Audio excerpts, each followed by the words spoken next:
Ang pinakamaswerteng zodiac sign ngayong linggo ika-11 ng Marso hanggang 17, 2024, ay magiging madali upang makamit ang kanilang mga personal at propesyonal na layunin, dahil makakatanggap sila ng masigasig na tulong kahit saan man sila pumunta o ano ang kanilang ginagawa.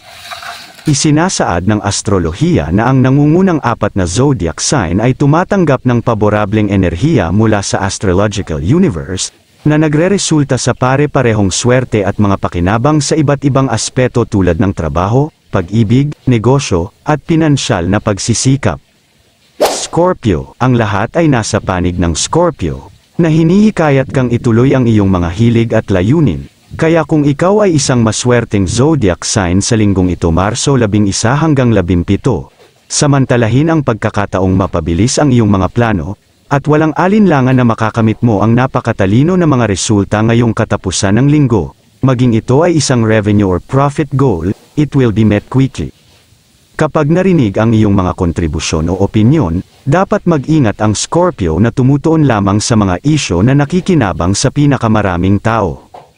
Huwag aatras kung may magtangkang mangbuli sa iyo, o mag-alis ng mga pagkakataong nararapat sa iyo. Dapat ay sarili mong matalik na kaibigan at naniniwala na mayroong hindi nakikitang suporta na magagamit mo. Binibigyan ka rin ng ganap na kontrol sa iyong kapalaran ngayon, kaya gawin ang anumang gusto mo, malaki o maliit, at lumikha ng iyong sariling kwento. Aquarius, ayon sa bagong lingguhang horoscope Marso 11 hanggang 17, 2024, ang astrological universe ay nasa iyong panig. Kaya huwag magtaka kung ang hustisya ay ibibigay sa harap mo mismo sa pinakametula na paraan na posible. Gayunpaman, walang dahilan upang magambala nito, ipahayag lamang ang iyong pasasalamat para sa tulong na iyong natanggap at magpatuloy sa iyong paglalakbay. Mayroon kang mas malaking mga layunin upang makamit, itigil ang pagpapaliban. Inirerekomenda na magsagawa ka ng mga karagdagang pagsasanay, upang matulungan ang iyong katalinuhan at intuisyon na maging mas malapit na nauugnay. Ito ay isang hindi pinahahalagahan na aspeto. Hinihikayat din ang Aquarius na makisali sa mga espiritual na gawain, relihiyoso ka man, bukas ang isip, adventurous, o ateista, isaalang-alang kung anong layunin ang pinaniniwalaan mo. Maraming mga landas patungo sa parehong destinasyon. Hanggat ikaw ay mausisa sa iyong paligid, sa huli ay mahahanap mo ang sagot. Sagittarius, ang masaganang enerhiya sa bagong linggong ito Marso 11 hanggang 17, 2024, ay naghihikayat sa Sagittarius zodiac sign na sundin ang kanilang puso, kabilang ang pagiging handa na makipagsapalaran, anuman ang iyong natatandaan.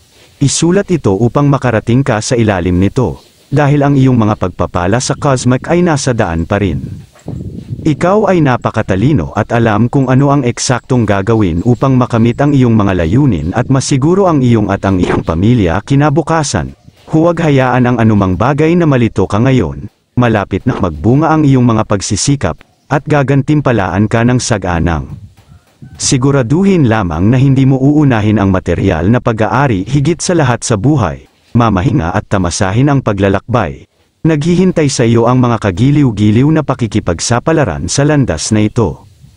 Aries, ang Aries ay isa sa 4 na pinakamaswerteng konstelasyon ngayong linggo ika-11 ng Marso -17. Kaya gumugol ng oras kasama ang iyong mga kaibigan at mahal sa buhay, dahil magkakaroon ka ng pinakamahusay na mga karanasan sa kanila. Ang mga aktibidad sa linggong ito ay maaaring magsama ng isang biglaang pagtitipon, isang kasal, isang baby shower, o iba pa. Ang pinakamahalagang bagay ay gumugol ng kalidad ng oras sa mga taong mahalaga sa iyo.